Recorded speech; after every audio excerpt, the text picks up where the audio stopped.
Mayong aga sa inyo tanan. So magpadayon kita nga magpangamuyo para sa mga nahalitan sang bagyo o kung bisan hasta pa subong hindi makatabok sa mga suba. Kag subong man sa mga na gamala sakit kay bay pa nga mag-ayo naman sila sa ilang mga balatian. So three things lang inigugma ko mga kauturan. Una-una sa tanan, retreat for a while. Kami nga mga pari, nag-retreat man kami. Ang kada tuig, kada sa may araw kami recollection, kada gate bulan. So at least we are away from our paris once in a while. Nga man, nami man gid nga maka-retreat, nami man gid nga makapamalandong ka for a while. Ako na makaplano ka naman kung anong maayo, o kung maka-recharge ka man lang kung ano ang dapat, di ba no? Bisan ang mga battery nagalubat man. Kinanglan nila ang recharge. Kani kitang na naton nga may mga rechargeable kita nga mga batteries. So kita ninyo si Kristo, ang iya nga purpose, ang na mag-spread sa ginalian sa Diyos. Maglapnag sa buko sa kalibutan, kag mang-ayo lamang sa mga masakit. Pero lantawa, sang ginplanuhan siya nga, sang hindi maayo sa mga Pariseyo, he retreated for a while. Diba na, no? Nagpahuway man siya. Kagdason, naibaluan niya nga nagahimbol siyang malain ang mga Pariseyo sa pagpatay sa iya. Gani nagpalayo man siya, anay sing makadali. Pero wala nagkakaulugan na hindi na siya magbalik. Wala nagkakaulugan na hindi na siya padayon sa mga buluhaton nga dapat niya himuon. Di ba na? No, ang moment kita sinabi, bisan sa panimalay, ang mga nanay, bisan ano kadamo sa mga buluhaton ninyo, kinanglan you have to stop for a while. Just think. No? Just stop and talk a while. Talk to the Lord or talk to somebody. Laugh also for a while. Nabi man nga, hindi lang business perme.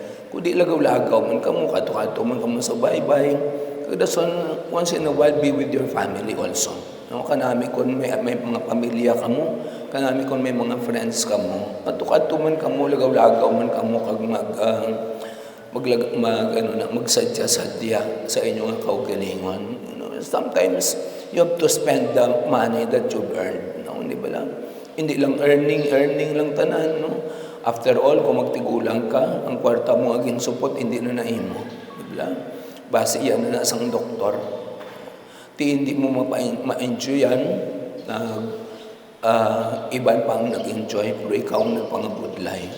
Pero wala nagkakulugan, ubusan man naman na. Kag hindi ka na lang magbalik sa imo agbra.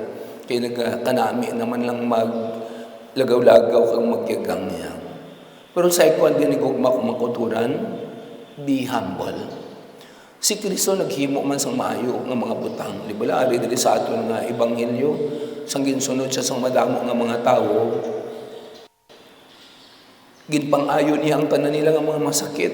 No? Siguro psychological, base kon emotional man, o kon base physical kid. No? Ang mga nga nagapang-ayo kay usually, ang mabatian lang nato ang ginayo ni Kristo ang mga bulag, ang mga lupog, ang mga ruon, mga piang, mga pingkaw, ginpalakat niya. Pero kung ato lang tawon kag itagaan sang emphasis, ang mga suggestions ni Kristo nga magigugmaanay kamo, kari kamo sa akong tanan kamo nga ginabugatan kag ginabudlayan kag papahuwayon ko kamo. They are also psychological, no? Psychological treatment to those who have problems psychologically. Hindi ba lang? Nakanami man sila nga kung aton pamalandungon.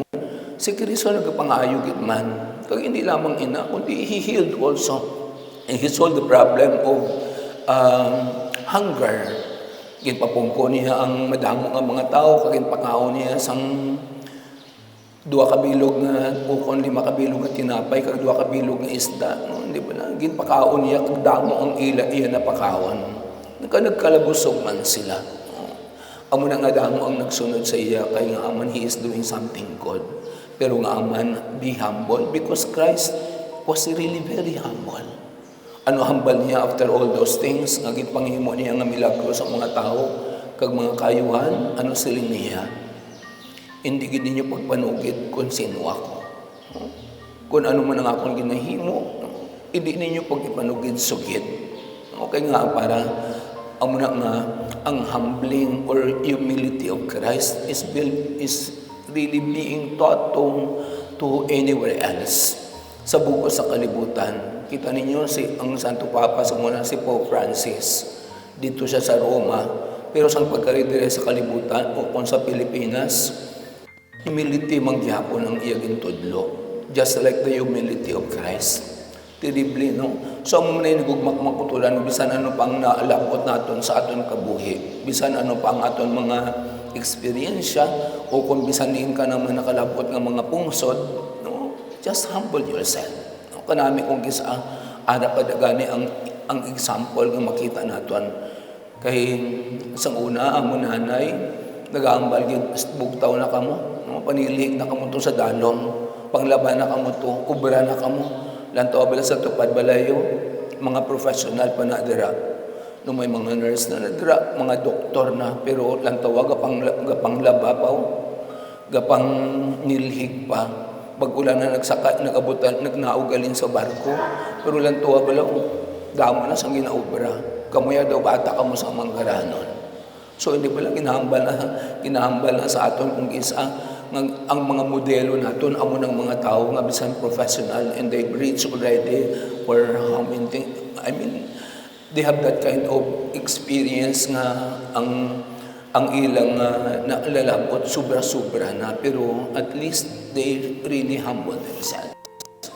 Kung mabayo sila, very simple lang.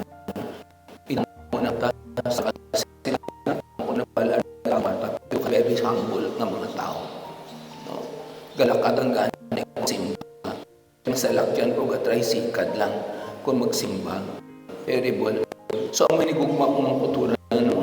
Ang munang be humble, just like Christ. Bigyan man humility so nabalagin tuloy na sa mga tao magsunod sa iya, anong ambal niya. Sunod ka mo sa akon, doon mo yung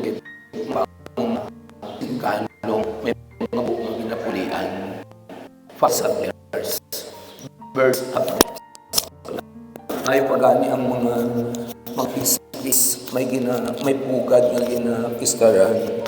But the Son of Man has nowhere lay his head. Terrible kid. Kaga mo nang ikatatlo ay nagbumakumakuturan. Fulfill the plan. No. Kinanglan padayon ang diapon ng plano. Padayon nun ang plano mo nga mapatapos ko ang imong mga kabataan. No, bahala na kung ano pang mga bagyo nga mag-abot dira. Kaya bagyo gaabot man gid. Buot silingon ang mga pagtilaw sa kabuhi nag-aabot gid. Pero hindi pwede nga kung may mga pagtilaw sa kabuhi untag ka na dayon. Namana ka, nagbata ka mo, hindi pwede nga kung magpasaway mo bana, hindi ka na dayon sa imo bana. Iilis ka naman lain. Hindi pwede nga matabuin na. No?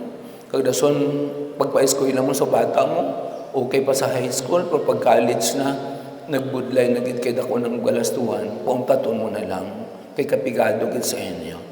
Nga man, kung pauntaton mo yung bata, mamangkaranon ka, hindi man. Pero kung pa-eskwela mo, yung bata, pigado ka man, pero after 4 years, may bata ka na nga professional. Pigado ka man tuod, yapon. Pero may bata ka na nga maestro, engineer, o kung whatever course. So, amo na yung just like Christ, sa ato na Ebanghelyo, amo na ang silin ni Isaias. Abot na ang plano sa Diyos, matuman. So that's why, amo niya ang ako na inugmang agit na alagad, nga ako sing sa Diyos. Ang akong hinikugma nga sa iya nahamuot gid ako. Ang akong espiritu ibutang ko sa iya. Ang makibalo sa mga paghukom. Ipahibalo ni Kristo ang tanan ng mga butang. Bisan pa ang fulfillment sa plano ang pag-fulfill sa plano sa Diyos ara sa iya. Ano yung mga inigugma ko mga kulturan? Please, fulfill the plan.